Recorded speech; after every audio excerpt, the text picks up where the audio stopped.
Morning, everyone. Crappy Monday again, and welcome to the news agenda with me, Fleet Street Fox. And today I'm joined by the Mirror's senior political correspondent, Rachel Wearmouth. Morning, Rachel. Morning. Now, this is the People's Paper Review, so get into the comments. Ask us your questions about what's going on in the world. The best ones do get the news agenda mug for the best ones. And you can also catch up on this later on podcast on Apple iTunes or Spotify.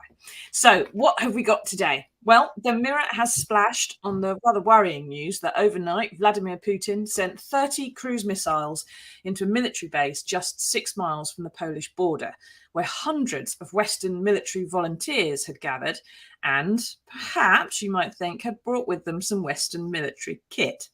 Now, pages 2 and 3 say that means we're one step nearer an all-out war between Russia and NATO, alongside claims there from Russian opposition politicians that he's definitely crazy enough to use chemical weapons.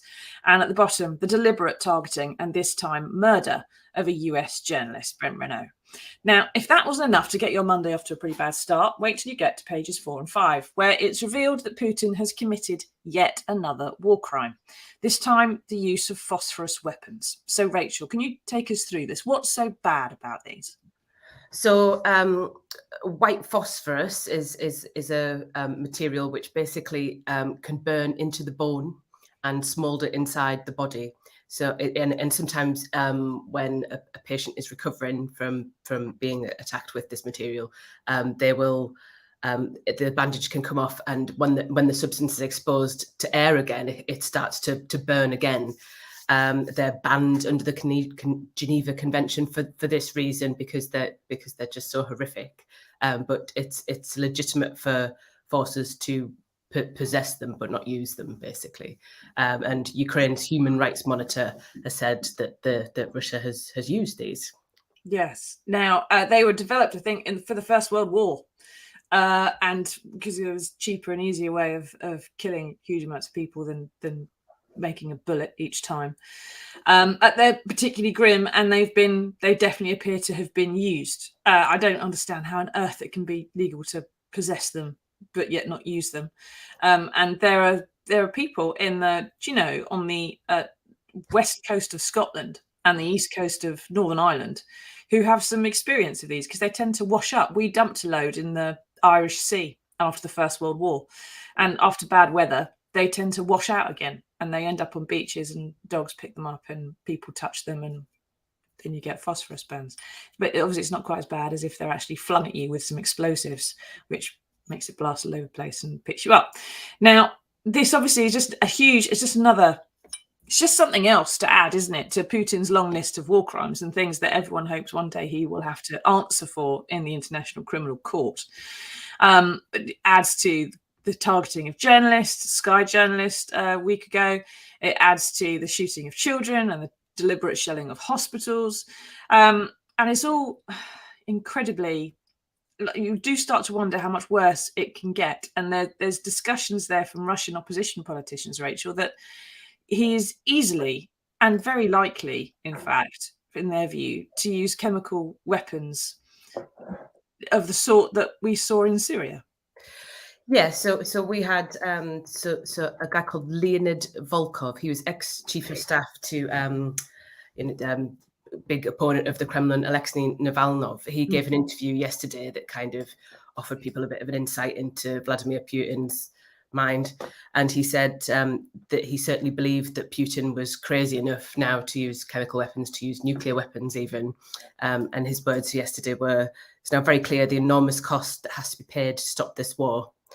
And I just think that gives us a little bit of somebody who has a little bit more insider knowledge of just what this guy is capable of doing. He says, I think that Putin can use anything right now, especially because he's in a very difficult situation. Exactly. Now, Sally says, good morning, Sally says, what gives Putin the right to do what he wants and nobody or nothing stops him? Nothing. He has the right to do none of this stuff, Sally, but he's doing it anyway because stopping him is so difficult when you have nuclear weapons, which we know we would really do anything than use anything else at all. We also worry that he would quite happily use them, especially if prevailing winds are in the right direction and he thinks the fallout's coming over us and not him.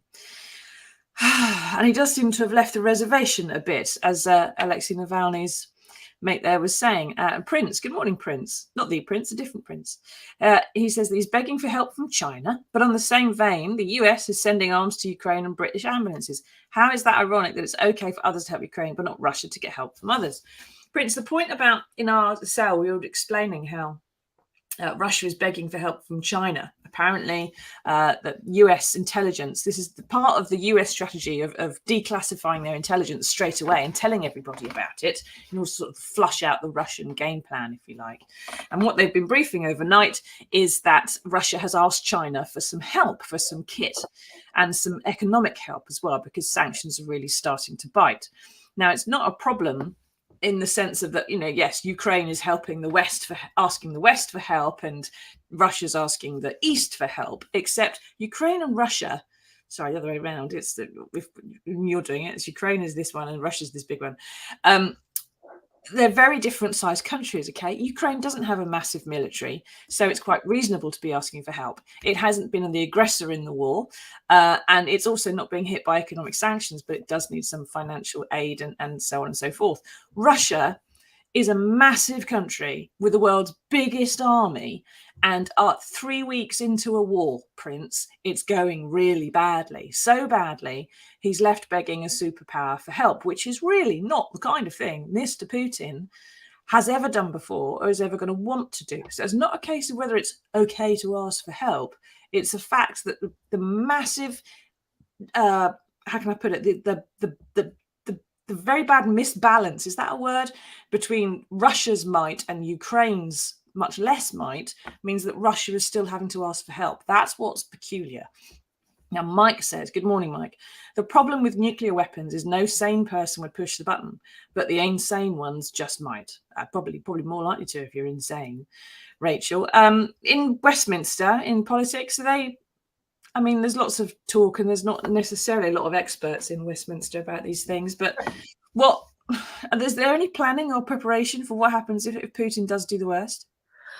Well, I think the key question is, and then we've kind of covered it on our front page today, is when Vladimir Putin reaches NATO territory, if that's a line that he's going to go down. So we saw overnight and yesterday the Yavoriv military base, which is just a few miles from Poland's border, and Poland is a member of NATO, a member of the EU, and Sajid Javid gave an interview this morning saying, we've said from the start, the dynamic changes for us as soon as one boot reaches inside NATO territory, and asked again why that hasn't changed already, given just the proximity of everything that's happening in Ukraine. He kind of said that NATO is a defensive alliance, not an offensive alliance, but they'll all be compelled to respond in some way if Putin does reach NATO's borders. Sorry, what was the question again? No, I'm just wondering what on earth, how they're going to, if he is going to move things closer to, it's quite clear that this attack on the US base, not the US base, sorry, the base in Ukraine, it's close to the Polish border. The US did have soldiers there before the invasion. They pulled them back when Russia invaded. But the Western military volunteers that have been flooding in have gone to that base because it's in Western Ukraine. It's one of the first places you get to. And I would assume, therefore, it's probably one of the staging posts, or there are places like that are staging posts for the Western military kit we are sending to get into Ukraine, and which Russia has said that they consider the kit to also be a legitimate target. Yeah. And anyone who's helping with the provision of that kit, which is presumably their excuse for bombing these volunteers at this base not far away from the Polish border. But if he is getting, and Zelensky said overnight that there's every possibility of a missile going stray, or even him deciding he can hit one of these supply lines inside Poland or inside Estonia or inside Finland, wherever it's coming in. And if that happens, then NATO rules say we go to war. Yeah, Article 5 says attack on one, attack on all. Yeah. So how are we going to reconcile this? Because it's looking increasingly likely we're going to have to decide whether we actually stick to our own rules now in NATO and have that war. Well, I guess that would be a decision that NATO made together, rather than something that's planned in Westminster alone. I think the sort of approach so far has been, thinking that Russia's essentially a nuclear power and that they don't want to do anything that escalates it beyond anything that could be controlled, basically. So, and obviously you're seeing Vladimir Putin as often as he can push it right as far as he can. I mean, you're talking like 6 miles from NATO's border. But he can't hope to beat NATO, can he? He doesn't have anywhere near the military kit, all the numbers, or the fact that obviously NATO has been servicing its tanks and trucks for the past few years, and his have been sitting there rusting while his generals said, yes, Mr. Putin, they are definitely being serviced and full up of gas. And then as soon as he needs to use them, they all break down. But NATO is going to have to go in against him. And once NATO goes against him, A, he's got immediate and very definite defeat, and B, every good reason to use nuclear weapons. I guess we're back to this. We're back to the same old question of just what is in Vladimir Putin's mind. What does he want? What is he trying to extract from the West? What are his aims?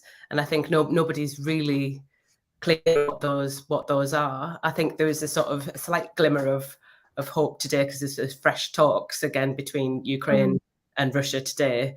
And I think they've been described by Ukraine perhaps for the first time as constructive, as opposed to, there being absolutely no possibility of anything being sorted out. Yeah. Whereas they're being described now as constructive. So I think a lot of people are looking to those talks for, starting to build a foundation for what happens next. Yeah, they have managed to actually move a couple of 100,000 people through the humanitarian corridors once they stopped shelling them, which was handy. Thank you, Vladimir.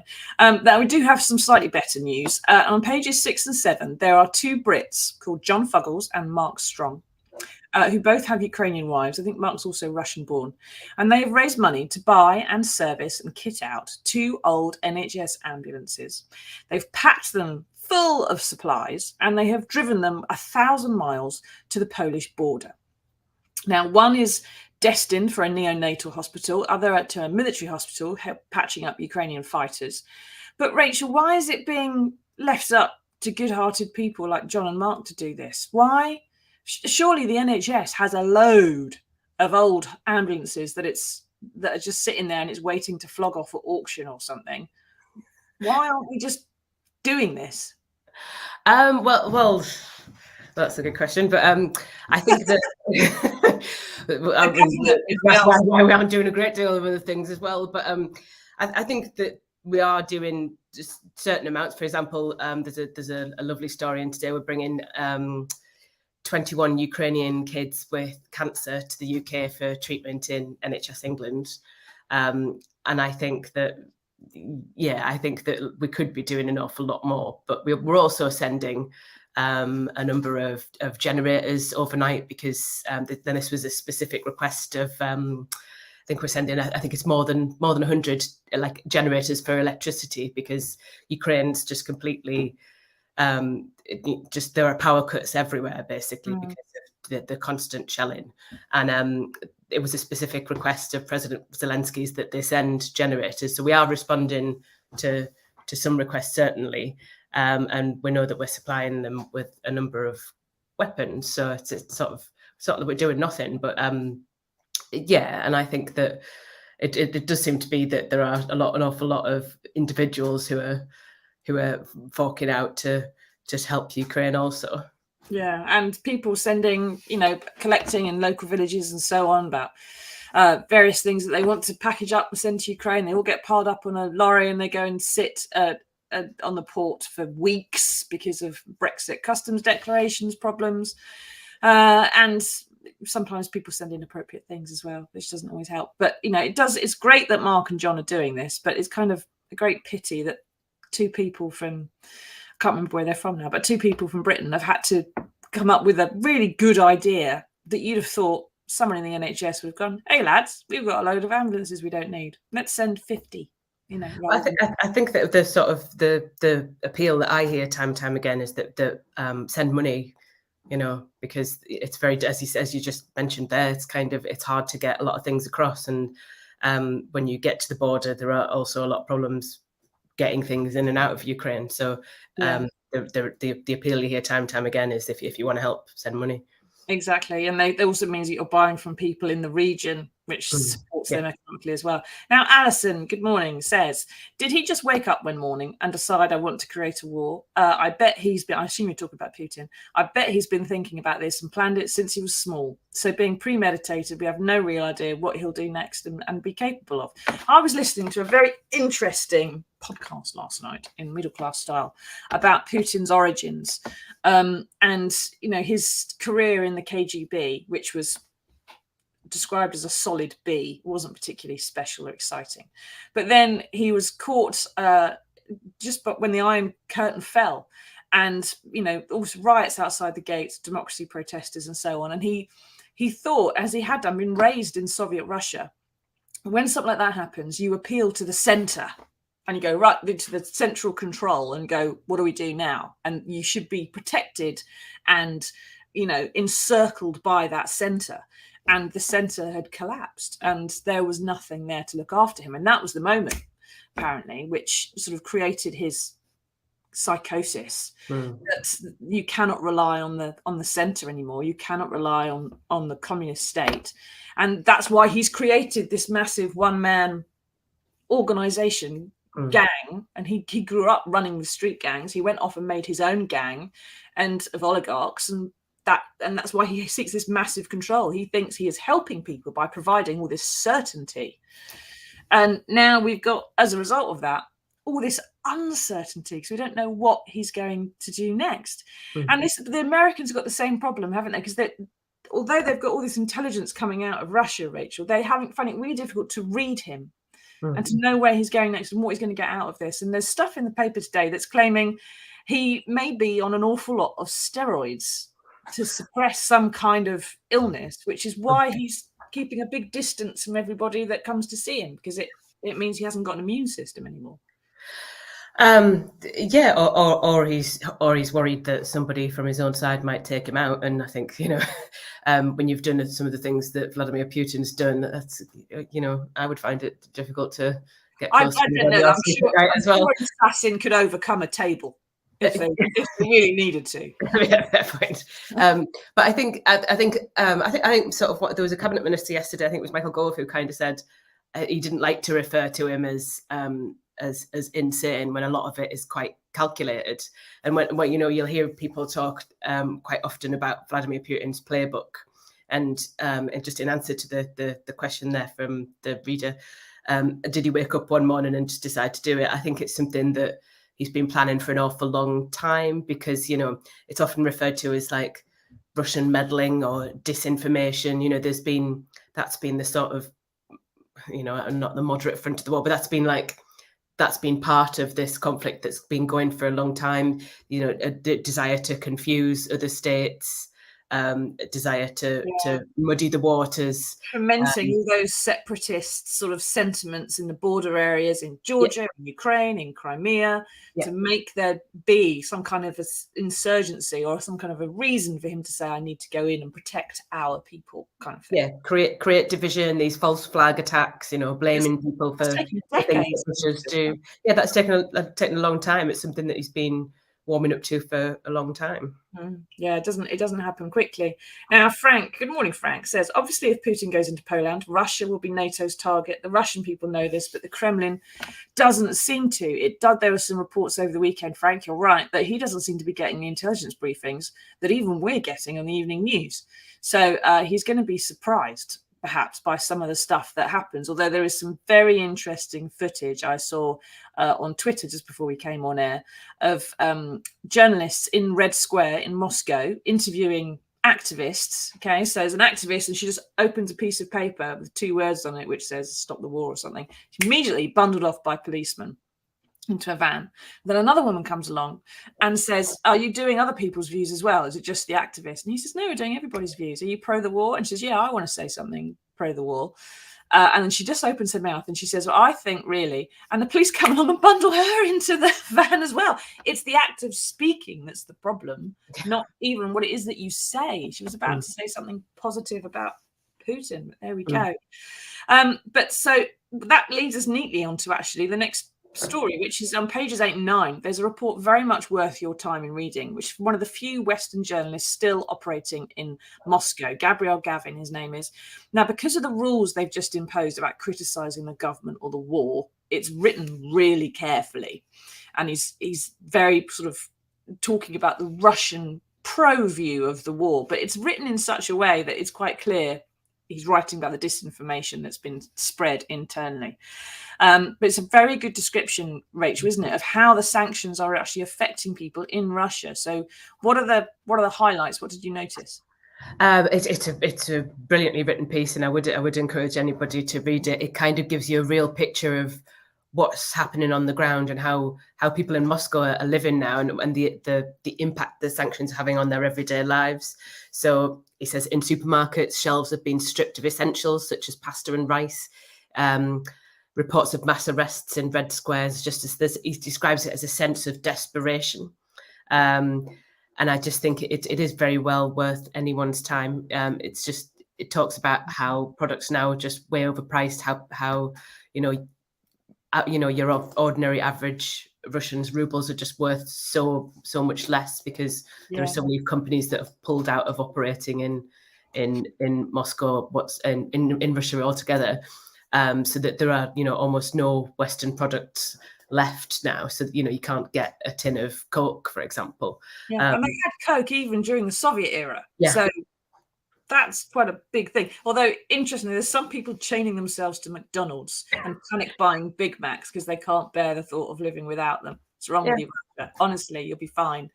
But there's people that sort of panic buying sugar and staples and wheat and stuff like that can see kind of what's coming. But can you just imagine if the price of the pound halved overnight, that means everything has doubled in price effectively. So a packet of biscuits isn't 50p, it's a quid. A pint isn't a few quid, it's lots of quid.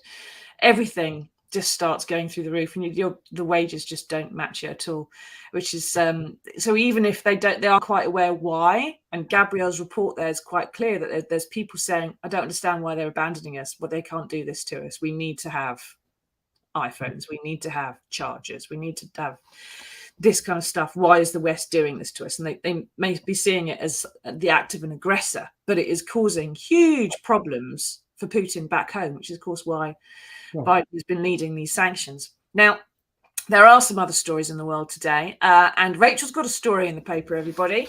It's on page 21. So well done, Rachel. We held up page 22. Usually it's me because I'm on page 24. Now you're telling us that half of all children will have less food on the table come the spring here in the UK.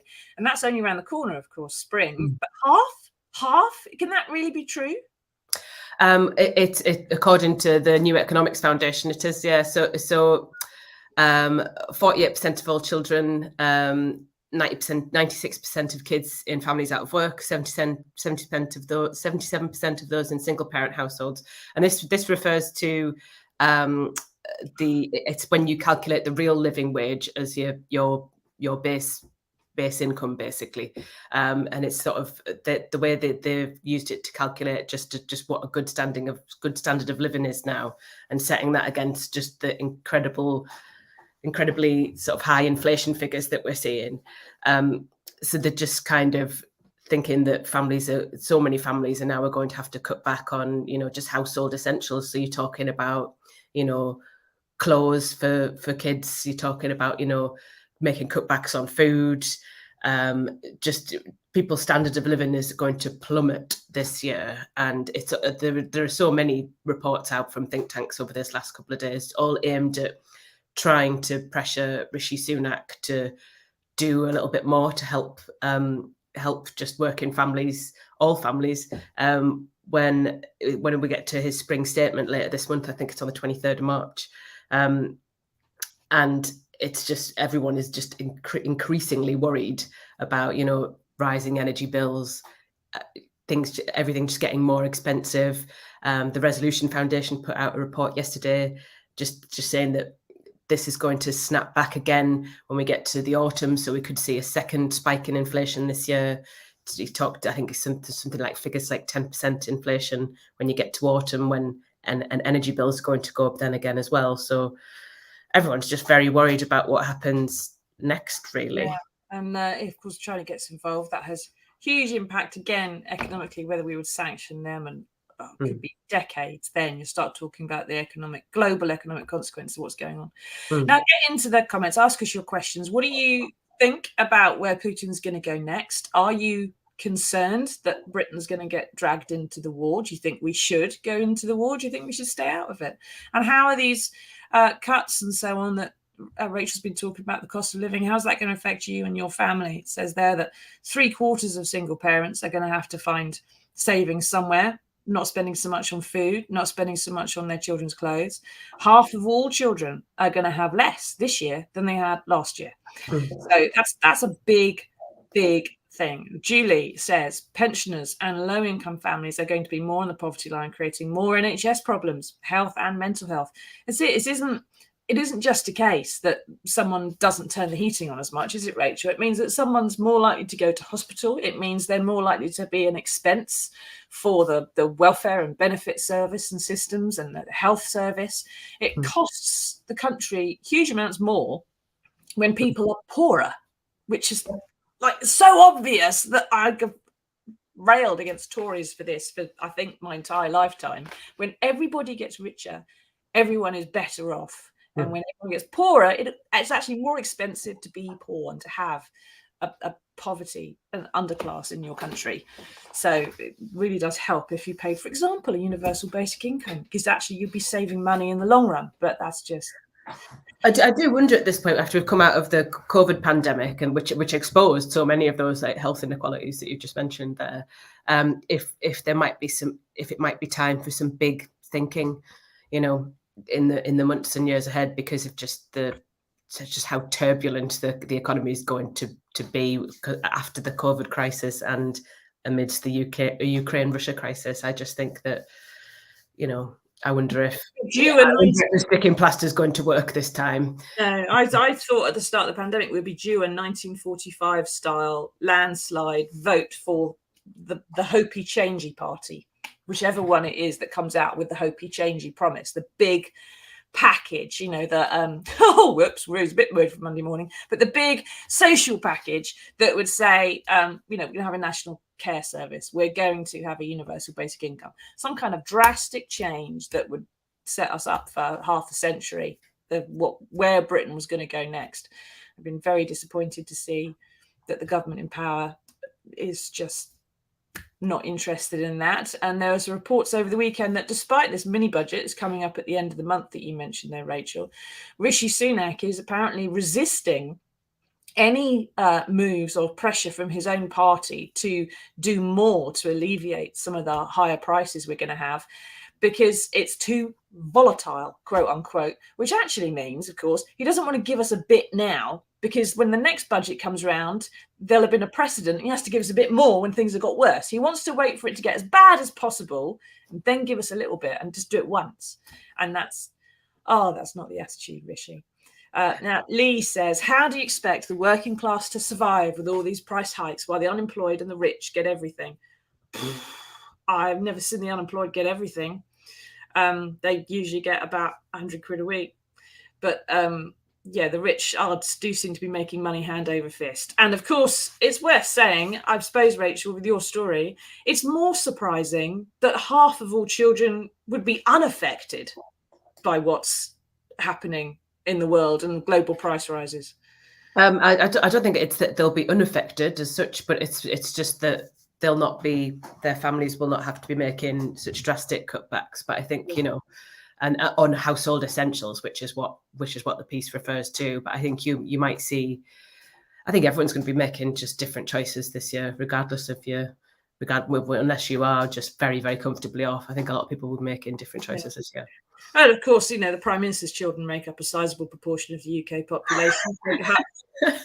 Perhaps that explains why so many people are going to be unaffected. Who knows? There's a reason for Boris doing all that, I'm sure. Now, we do have to keep asking your questions. We're going to go to some good news next, but we want to wrap on some questions at the end. So how do you think things are going in Russia? Do you think the war is coming to an end? Ukraine seems to think that if they can hold out for one more week, the Russian war machine, which is, let's face it, a bit rusty, is just going to fall apart and not going to be able to sustain the invasion for another week. Are they all going to make it another week is the question, I suppose. But what are you worrying about price cuts? Are you having to economize already? I can recommend anybody, if you are experiencing a few issues with shopping and the pinch and everything else, and I'm not getting paid for this, but I use it. It's an app called Olio, Olio. I use Olio. I use Olio. It's brilliant. Yeah. And you basically just find someone in your area who is getting the stuff which your local Tesco supermarket, was yellow stickered, didn't sell, and they overproduce. So a lot of it is bread, it's fresh fruit, it's salads, things that have a very short shelf life. And someone goes along at the end of the evening, scoops it all off the shelves, they donate it to Olio, and someone locally in your community goes, who wants some baguettes? Right, and you just, yes please, I'll have some of this. I have a lady down locally who ends up with like 10 or 20 baguettes quite often, which is too many for anybody, of course. They're all semi-stale, but I go along and get a few, and now and again chop them all up into pieces, put them in the freezer, rinse them under the tap, and then microwave them so they're soft enough to eat. And that's your bread, and it's free, and it's such a good idea. It saves it all going to landfill as well, doesn't it, Rachel? Yes, it cuts down on waste massively. It seems like such an obvious idea in retrospect, but it's so useful, and it's also great if you want to just pick up like a little bit. It doesn't have to be food either. There's everything on there. Like I've just given away my old TV cabinet to a young lass who didn't have one. It's a fantastic app. I would. So other apps neither of us are being sponsored, but it's just other apps are available, we should say. But you can give, you can donate, you can get stuff from other people, you can share things, and it's environmentally more friendly, and you're not letting all this stuff go to waste, and it also saves you a bit of money. I think I've saved about £1,000 since the pandemic started. And it stopped when you get this stuff from Olio, and that's where your fresh bread is or something. It means that you're not going to the supermarket and spending money on stuff you've just seen, so it's better. Anyway, there is some even better news in the world, and here it is.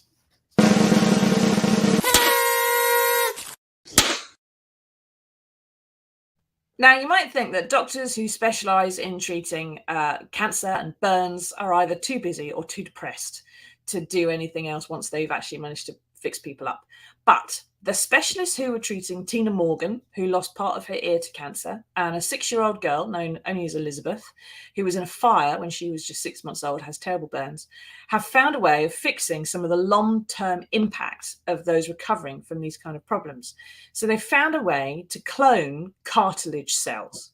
They take a bit of your cartilage and they clone it, and then they can use that to 3D print new ears, new noses, they're actually going to be part of their bodies, and they get grafted onto the patients. They're not a prosthesis that you have to glue on or that can fall off. They actually get grafted on, so you get a new part of your body, and it is your own body as well that they've grown and stuck back on. Now, Rachel, this kind of thing is always mind-blowing to me, that our NHS is so good that even after you're fixed, as well as they can fix you, they just carry on thinking of ways to make it even better. Yeah, it's a wonderful story. It's I would encourage everyone to go and read it. So Medic's hoping that the printing method, which builds the cartilage layer by layer, and we've got a picture of this 3D ear being grown, will let them make body parts that can successfully be grafted onto patients. I just think it's just amazing what we'll be able to do in future and what we're able to do now.